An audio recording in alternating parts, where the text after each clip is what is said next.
Welcome in, everybody, to Fantasy Pros MLB. This is Leading Off Live, brought to you by bet365. Bet $5, get 150 in bonus bets when you use the promo code Leading Off. It's me, Joey P. That, of course, is the Welsh, and it's you, the Peanuts and the Cracker Jacks, after a long Mother's Day weekend. Happy Mother's Day to all of you out there. And, of course, Welsh, happy Paul Skeens Day for everybody who celebrates. We're going to break that down, plus have some fun with a redraft of the first round from our other show, The Cycle, here on our channel. Make sure you check that out with Mayo in the Worm.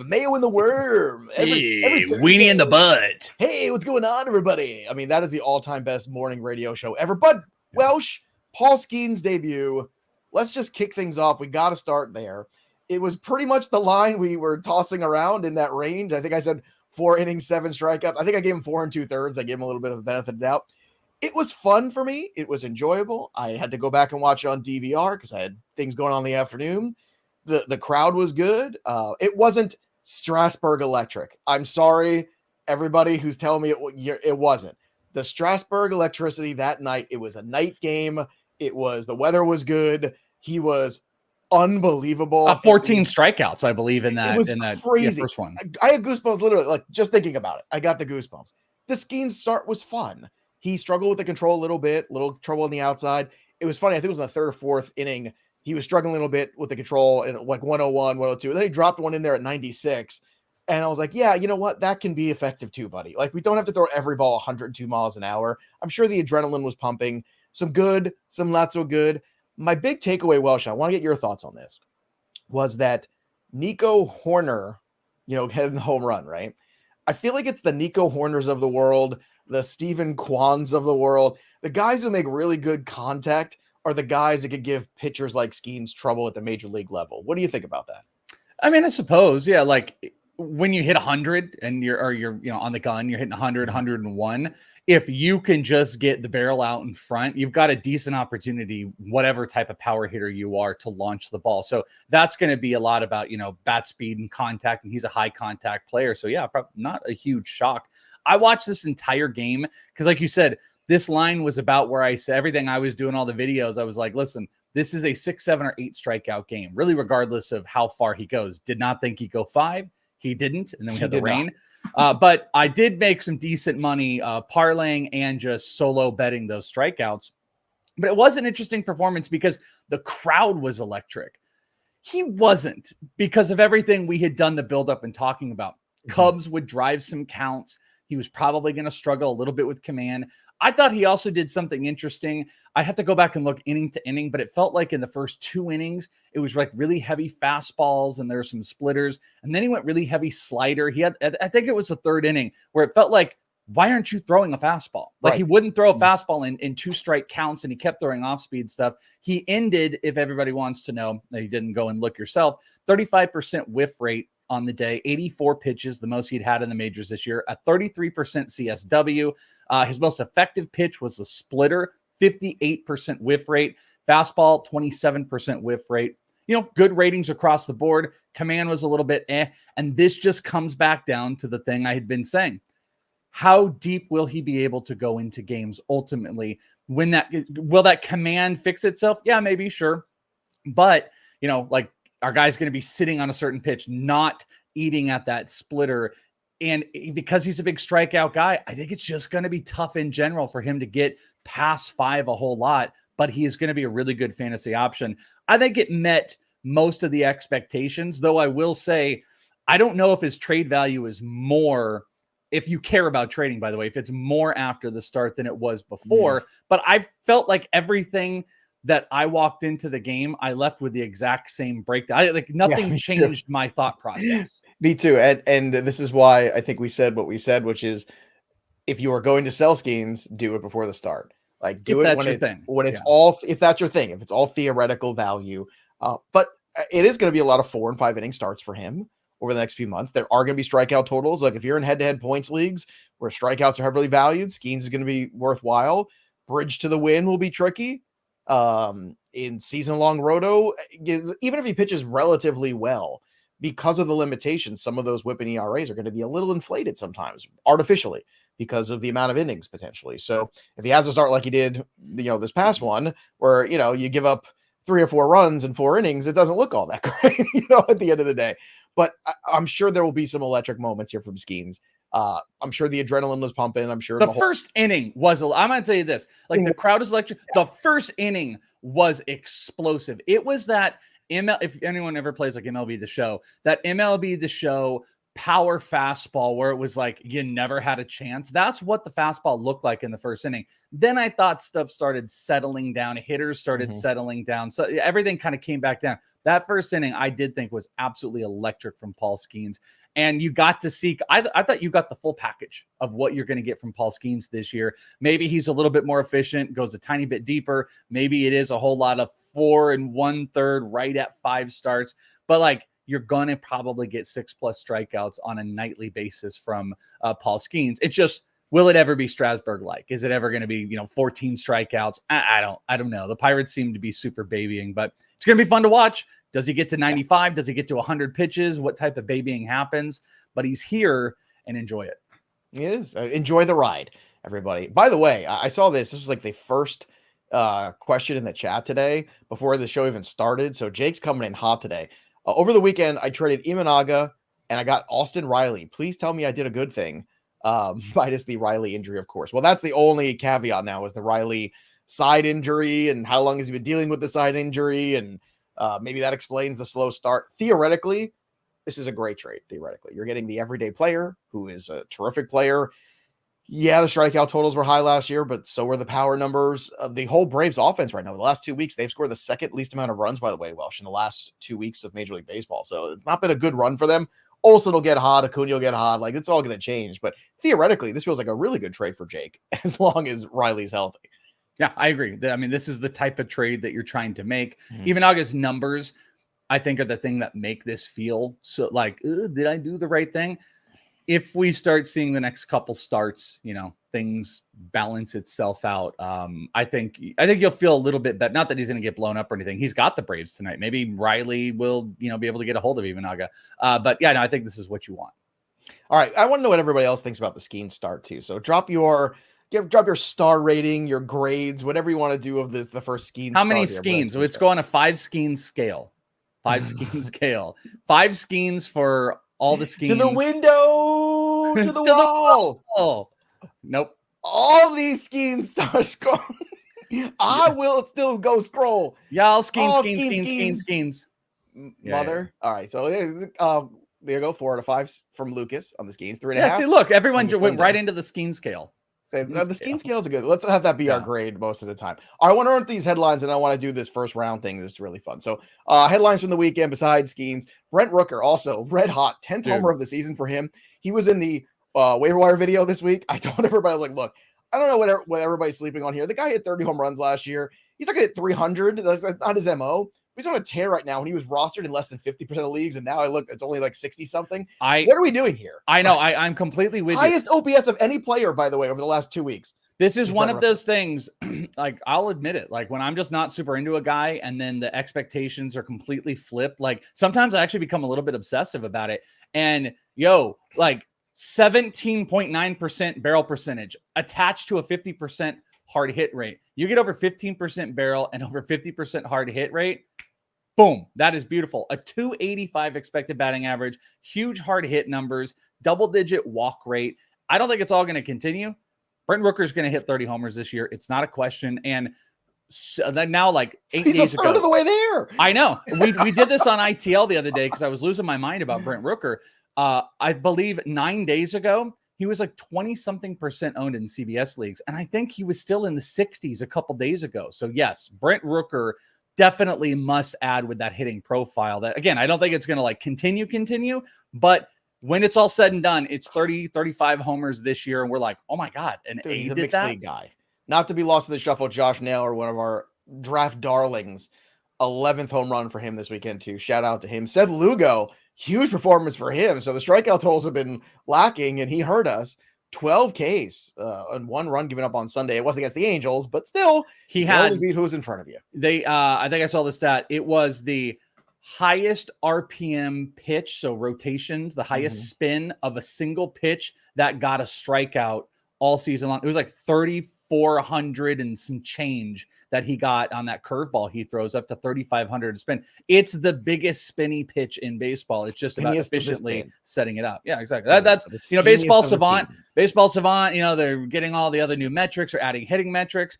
Mine is the idiot metrics. I'm like spinny spins and downy downs and uppy ups. Yeah. What was the last week? Was it the uppy ups? What'd you do? Yeah, the uppy ups, the downy downs. That's the Welsh savant. That's what which has a whole nother. Justin Verlander, he bounced back too, which was good. He'd been a little rocky lately. 8 strikeouts for him against the Tigers. Again, good opponent. Zach Wheeler, though, 6 runs, 6 hits, 4 innings, no decision against the Marlins. That's not what everybody had on their bingo card, nor Cole Reagans, who got touched up for 7 runs and 6 1/3. Now, people will tell me, well, you left some guys on and they got driven in. I don't care. You left the guys on. Those are your runners. It's your responsibility if you couldn't finish the inning. And it was against the Angels. So Reagans has been very up and down lately. So Welsh, let's talk about it here, because Reagans, a lot of people had that mentality of, let's make this guy our number 1 starter in our rotation and fade pitching altogether. To me, that was a risky strategy. We had arguments about it when Nick was on the show, pitcher list, which I said, hey, I love Cole Reagans, but let's not make him out to be Justin Verlander yet. Let's not make him out to be those things yet. There's always a reason why a team gives up on a guy who has talent. Sometimes they're wrong, but most of the time there's something else going on there. Reagans undoubtedly has talent. Reagans is going to be a good major league pitcher. He is right now. But you're seeing some inconsistencies and some bad outings against some bad teams, which to me, Welsh, is more disturbing. Your thoughts? Yeah, I'm a little bit bothered by it. One thing I'd say we're moving away from is we're probably, and I think this happens with a lot of players, where it's like, all right, maybe he bounces back and he's just like a really good pitcher rest of the season. But what did that first 5 weeks do to the overall value? You know what I'm saying? Mm-hmm. Like, yes, we could look and, hey, he's awesome. But what happened early on is something that we have to play into it. That it's like, oh, I don't know if he can be a top 15, a top 10 SP, like was being thrown around. Part of that is consistency, Welsh. And he has been wildly inconsistent. I completely agree. He's been wildly inconsistent. This last start, he had his average numbers just down in general. Fastball down tiny bit, change up. Like from a velo perspective, cutter was down almost 1.5 miles. His whiff rates haven't looked good. He had 11 whiffs in that start off of his changeup. He only had 2 other whiffs off any other pitch. So again, what that's telling you is the ineffectiveness of the rest of his pitches. And you have to have, in my mind, you have to have like good even distributions to be elite, because if everyone is just eating on your changeup, that means they're sitting off of other stuff. Okay, well, that's just going to keep, if they stop, swinging at your changeup, then is your fastball going to be good enough? It's just one of these things that I'm not sure the consistency is going to get there for him to be the elite of elite. And listen, I'm a buyer. I put him in my trade video a couple weeks ago while he's struggling. It feels like a buy. His last 5 starts, his ERA. You want to take a guess what the ERA is over the last 5? Oh, I bet it's like 6. 6.31. Yeah. So yeah, it's an interesting opportunity to buy on him, but you have to temper your expectations for that too. And again, this is the danger. We loved Michael King. We loved Cole Reagans. We loved them in their place. And Michael King, also a guy that has shown you at times very good. This is why they were ranked as SP3s. A good SP3 is going to have SP1 moments, but they're also going to remind you why they're an SP3 every now and then. And that's something you have to bake into your rankings when you're going into draft season, I think. I will say, I do think this May area is a really interesting transitional time of players, hitters and pitchers, where, the highs of the season, teams are starting to adjust, pitchers happening kind of the same way. I mean, I don't think he's on this list here, and I don't want to go out of this show not talking about him, but look at Alek Manoah. Alek Manoah had an insanely effective, good start this week, and something we had not seen out of him in a long time. Let me look at what the line was. He went 7, struck out 6, a decent amount of hard hit, but only walked 1. And then when you're looking at his Savant page, he had 33% whiff rate, 15 whiffs on 46 pitches, and that happened over only 78 total pitches run. It was all really effective. Again, this is transitional time of hitters kind of readjusting to the length of the season, pitchers who have been pitching over the course of 5 or 6 starts early on. Manoah is maybe a little bit different, but we're literally in a space where over the weekend, Cole Reagans is now stacked up a couple blah, and Alek Manoah just stacked up his greatest start of the season. And, it's something to not read too much into on both sides. I'm selling on Alek Manoah. I'm buying on Cole Reagans, yeah, but I sure. don't think Cole Reagans is going to get to a level of consistency where we're putting him like Tyler Glass. We're putting him in like a Cy Young range, and that's what kind of stinks. At least right for now. those of you who just watch us on YouTube, as a reminder, every single Thursday we have an audio long form podcast for baseball with May with the Worm called The Cycle. It's the best podcast that isn't ours. And O'Neal Cruz, by the way, is starting to heat up a little bit. So look at that. So we're bringing him around. But the gents over there and Kelly Kirby got together and did a fun little redrafting round 1 with May with the Worm. And they have, here's how it works here. Ohtani, Betts, Acuna. Now, I still would take Acuna 1 overall and have no problem. If Betts went 1 overall, I have no problem. Was it this was Mayer, Worm, and then I think Kelly, and they picked the pick? They went through 1, 2, 3, 1, 2. Do we know who 1 and 2 were? I don't. But I can only assume Acuna. that whoever had 9 was probably Worm because it's an Oriole. Okay, that's good. So that's 3. So he got Acuna. So wow, Kelly and Mayer let Acuna not go 1. Interesting. Look, so the top 3 were Ohtani, Betts, Acuna. Again, we're splitting hairs there. Bobby Witt at 4, Kyle Tucker at 5. It feels pretty good, but Juan Soto at 6, I just feel is downright disrespectful at this point. I mean, Juan Soto, by the way, this year is hitting 500 against the Astros. I just want to put that out there. 560, I think he was in against the Astros. So Juan Soto 6. Here's what's fun, Welsh.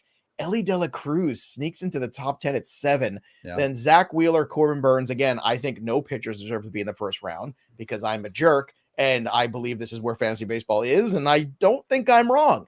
No chance it's Burns either. It's just not. No chance it's Wheeler or Burns. No, that definitely was Worm doing that because he's and then Arise and Gunnar Henderson and Freddie Freeman. So as far as the hitters, yeah, it feels about right. Are there any egregious people that go off the top of your head that you want to kick out? Like I want to kick the pitchers out. That's the first thing I want to do. And they had a good conversation about all this. So again, check it out. It was in the last episode that they did. You can go listen to it wherever you get your podcasts on FantasyPros, MLB, Fantasy Baseball feed. But who's missing? Because I think that is the big conversation there. Is there somebody that's missing that you want to kick out like one of the pitchers for?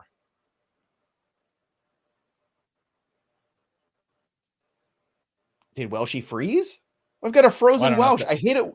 I hate it when I don't know if that's my freezes. Internet or I don't know if that was. It's yours. It's yours, Bubba. I don't know if it's you or me. Okay, it's me. All right. Hold on, let me thaw you out. All right, well, I froze. Okay, now you seem to be good. I mean, I don't know if there's anybody that doesn't need that, like, is missing that is crazy egregious, though I will say it's kind of interesting that Corbin Carroll is not in there. Obviously, for his performance is the big issue. But like, No. But okay, but this was a mock that was done with 1 month into the season, and he has been completely kicked out of the first round. There's no Jordan Alvarez, no Olsen slipping in there, none of the other big first basemen. But Carroll is Bryce Harper. You could, kind of, he's got 9 homers so far this year. That's a guy you could, at least have that conversation. I would want Soto in the top 5. I think that's something at this point he's earned that. If we're doing it, or hot take, we're in there. Marcus Simeon's the other guy. I keep pounding the table for Marcus Simeon. Like, I just don't think he gets enough credit for how good he's been. Now, who's he going to make it out? But who's he going to jump over? Like I think if Gunnar wasn't in this, I would be, I'd be up in arms because I think that's a really good one. Well, Gunnar definitely should be in there too. And he was. It's a good list. I think it's a pretty good first round. Again, Elli, the pitchers I would just take out. Elli is super fascinating though, because want to point out, obviously Elli has been absolutely electric this year, but one thing we're not talking about is Elli a lot lately because he's been stinking and everyone's quiet about it. He's hitting 216 in May right now. The stolen bases are there. He's going to lead the league in stolen bases. That's happening unless he gets hurt. But he has 2 RBI in May.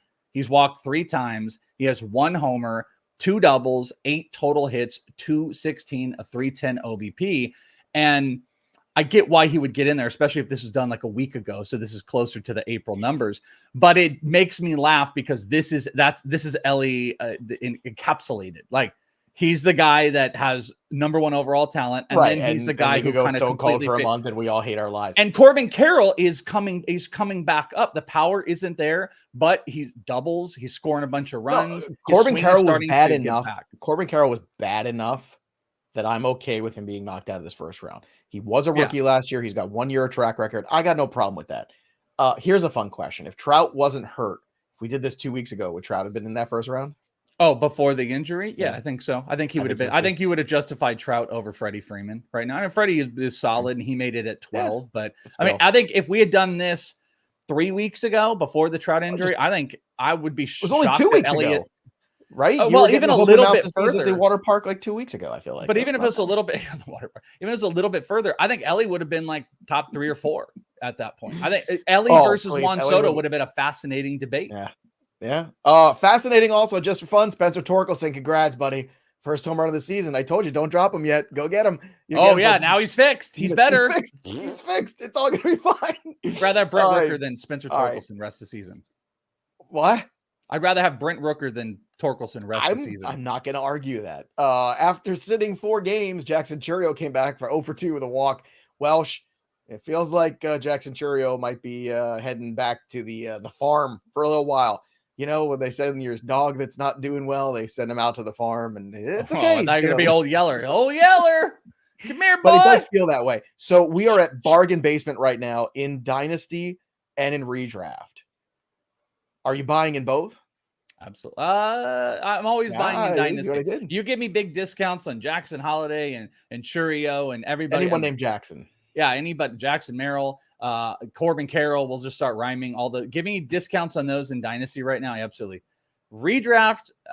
I don't know. I mean, I think if Jackson Churio is sent to the minors, he's going to hit the waiver wire. So I don't think there's any reason in redraft to buy. But yeah, I don't know. I'm not going to buy on Jackson Churio in redraft right now because I think the adjustment periods are tough. And as this team has been really good offensively, I think it is being near impossible for him to get to the top of the lineup unless he's hitting really well. And you're not going to hit well if you're in the minors. So no, I'm not buying on Churio for redraft rest of season right now. Well, speaking of hitting well in the minors, James Wood, 2 more dingers on Saturday. And Luis Gil has been terrific for the Yankees. 6 shutout innings against the Rays on Sunday. Again, a guy I wish we talked more about. We were curious, but we weren't invested enough. Put him in the trade video a couple weeks ago, though. Is like, I am buying him to be not elite, you know, but like, well, he doesn't go into that range. You can't get rid of him when Cole comes back. In theory, you go to a 6-man or somebody else to get involved. Like, I mean, you can't get rid of this guy. He's been terrific. 3 up, 3 down. Clark Schmidt. There you go. By the way, speaking of Schmitz, how often do you get to make that transition? You see, Mike Schmidt's old house is up for sale outside on the blue line out of the outer Philadelphia area. Yeah. I saw the tour of it or whatever, the virtual tour, you know, because I'm a big real estate investor. You're going to buy it? You're going to buy it with that Fantasy Pros It's bonus? Spectacular with that Fantasy Pros money, with that money. Mr. Betting Pros over here. What a spectacular home this was. Mike Schmidt, classy guy. 3 up and 3 down. Brandon Nimmo. You just set that up. What are you talking about? Like, give us something. I'm just saying it was really cool. I don't know. Okay. I don't know. I was like, was there a baseball diamond? It was very classy. No, it was just like, it was very elegant. There were chandeliers and sitting rooms, and the backyard was spectacular with rolling hills into pools and stuff. It was magnificent. I don't know if all of us combined, all the peanuts and the Cracker Jacks, could afford to keep that house going. But I'd like to try. I think that's an experiment. We should have, you know, we should do it be like a content house. We should have a Fantasy Pros house where we all like live there for like a year or something. I think that would be amazing during football season. Like just one big fraternity of us hanging out and drinking beer and doing fantasy. How would it? So I was with you guys for 4 days in Nashville. That would be a problem. Yeah, that would be a problem. All right, Brandon Nimmo. Hero last night, 2-run homer walk off against the Braves. Love when the Mets beat the Braves. Julio Rodriguez, 2-run homer on Sunday. Yu Darvish, fantastic against the Dodgers, 7 Ks. Let's go, Yu Darvish. Speaking of the Dodgers, on the 3 down, Walker Buehler struggling a little bit. 3 runs, 5 hits over 3 1/3. Frankie Montas was good when he came back, and then he gave up 5 runs, 4 earned, and 4 2/3 against the Giants. More on the Giants in a second. A lot of injuries there to get to. And Eloy Jimenez 0 for 4. He is now 7 for his last 48 games. Eloy Jimenez. So there you go. Austin Riley on the injury report. The side issue, he's hopeful that he's going to return to the lineup in the upcoming week. We'll see how that goes. We'll keep you updated. Jung-Hoo Lee has a dislocated shoulder. He's going to be out for a while. Michael Conforto goes to the IL with a hamstring strain. So you lose not 1, but 2 guys in that lineup for the Giants. That is no bueno. And I will be trolling them starting today on the betting market. Today, Braxton Garrett, 5 runs on 5 hits in his first start back there against the Phillies. Blake Snell, really good in his minor league rehab assignment at Single-A, but again, it's Single-A. So, of course, he retired everybody. And Grayson Rodriguez, 30-pitch session So working his way back there. Speaking of working their way back, just wanted to share this. I've been going to some of the complex league games out here, sharing some stuff. I saw Johnny Cueto pitch the other day. Going to Surprise Stadium for the Rangers. Surprise! Johnny Cueto's still alive. They pulled him into that jersey, a little bigger than usual. Oh, really? And Cueto, and he was out there. And you want to talk? You might see him in the majors, but I watched Cueto go 3 innings against a complex level Padres team. He gave up a homer to a kid who had no career homers. His name was, I think, KJ Choi. And he was sitting 85. So I don't know if he's going to make it, but they're trying to build him up. But I did see Cueto doing all his Cueto things in complex league. It was a blast from the past. So as far as Bartolo Colon can pitch right now. I would take Bartolo Colon over half the league right now if I needed 3 innings. He could go out there and do it. Yeah, well, him and Cueto have about the same body type right now, too. Yeah, but not the same arm. Bartolo Colon, I guarantee, can still get up to 90. I'm telling you. Oh, yeah, no, Cueto was 85, 85. Bartolo Colon's like Satchel Paige. He'll be like 60 years old. He come in and he can throw 3 innings of. I like those guys that won't retire either, that are kind of like they want to come back, like Bartolo, and you see like Manny Ramirez be like, I'm not done. Like, I want guys to come back at like 55, like softball looking bodies. I want them to get back to the majors. That's right. Fit fat. Pablo. Fit fat. Welsh, you know what time it is? It's time for the best bets of the day with Joey P and the Welsh. Make sure you bet at bet365. Use that promo code leading off when you do. And if you bet $5, you get 150 in bonus bets all the time you do that. Don't forget, everybody, 21 or older in Kentucky. Gambling problem, call 1-800-GAMBLER or 1-800-BETS-OFF in Iowa. Terms and conditions apply. Welsh, I told you before, I am trolling the Giants. Not one, but 2 outfielders on the IL. The lineup is thing. They brought up Matos, who hasn't done anything in AAA. That's not an answer. And tonight, Yamamoto is on the mound. So give me the Dodgers on the run line, -1.5 at -105 against San Fran. My favorite bet of the day. Also, I love Shota Imanaga and the Cubs on the money line, +126 to play upset to the Braves. The Braves right now, believe it or not, been struggling offensively. Austin Riley also hurt right now. So you're talking about a Braves team that is second worst in the league in runs scored in the last 2 weeks. That's not the Braves that we know and love, in air quotes. But I will say this. Imanaga, again, until proven otherwise, I'm just going to keep rolling him. You're going to be plus money. I'm going to take it, +126. Yes, please. Not to mention, we got Cody Bellinger back last week for the Cubs. So things moving in the right direction for them. I also, on the money line at -116, I like the Boston Red Sox against the Rays today. Cutter Crawford on the mound. Good spot for him. But going back to those Dodgers, the parlay of the day, same game parlay, Dodgers on that -1.5 run line, plus the Yamamoto strikeouts over 6.5, get you +277. So that is my same game parlay of the day. Welsh, what do you have for the people? All right, I am going to be playing some first fives today, and we're going overs. I love to play unders, but not a lot of good value there. So we are going to take the Colorado Rockies and San Diego Padres first 5 at 4.5. We're going over. That one is actually almost even money right now. Randy Vasquez has been pretty good. Vasquez has been pretty good, but I think they're going up against Dakota Hudson. A lot of potential run. San Diego Padres, I think, top 8 in first 5 scoring. Colorado hasn't been there, but it's not that bad of a matchup. So I'm going to go over for 4.5 runs through the first 5 at almost even money, -105. Next up, going against the A's in Houston. I actually like this one a little bit more. You got Arrighetti and Stripling, who's been blah. First 5 total runs over 4.5. It's a little bit more juiced up. You can get it -120 over at Bet365. And then Shota Imanaga might just be a straight K prop I play, but I'm juicing him down a little bit, and I'm doing my 5K prop. It's Shota Imanaga and Yamamoto, both at 5 strikeouts or more. That gets you -108, right around even money for both to hit 5 strikeouts. And I love parlaying those 2. So I might play Imanaga solo, but I'm going to put these 2 together because if you do play Imanaga, you're going to have to probably do it around 6.5, and that gets a little bit higher. So Yamamoto, Soto, 5K, almost even money. I put a little bit more on that one. Those are my plays. That's right. Those are the best bets of the day with Joey P and the Welsh. Make sure you download the Betting Pros app. Start betting smarter, not harder, everybody, and have fun and be responsible betting at Bet365 with the promo code leading off. Welsh, it's time to look at the home run board over the weekend and see what has changed. Nothing for me. Nothing for me, but Pazzi's still really good, up to 17, starting to separate from the pack a little bit. So Bryce Harper gave me nothing from Bryce Harper. So Welsh, instead, what I'm going to have to do is do a little bit homework here. I'm going to go with a Baltimore Oriole who has a 1,600 OPS against Jose Barrios. It's Adley Rutschman. So give me Adley Rutschman today. Trolling the Barrios. Who are you going for your home run call today? I'm going to get back to my boy. You mentioned him a little bit earlier, featured in the cycle artwork. Also going to be featured on my video coming up here shortly. Oh. O'Neal Cruz is going to be my pick for the day. That's Look my boy. He's like, yeah, that's right. Well, Chismo, that's my boy. That's a Welsh Chismo fan. 100% tag team partners. He is oozing Welsh Chismo in this picture. He does have some Welsh Chismo. Yeah, I like that term. No, I don't like oozing, but that's going to be my home run call of the day. I don't know. I mean, oozing chocolate sounds good, or oozing Nutella. Also, oozing anything isn't great. Name me something that you've oozed. On Saturday, I had Nutella waffles with bananas and strawberries, with a side of bacon. It was delicious. What have you ever oozed that's been good?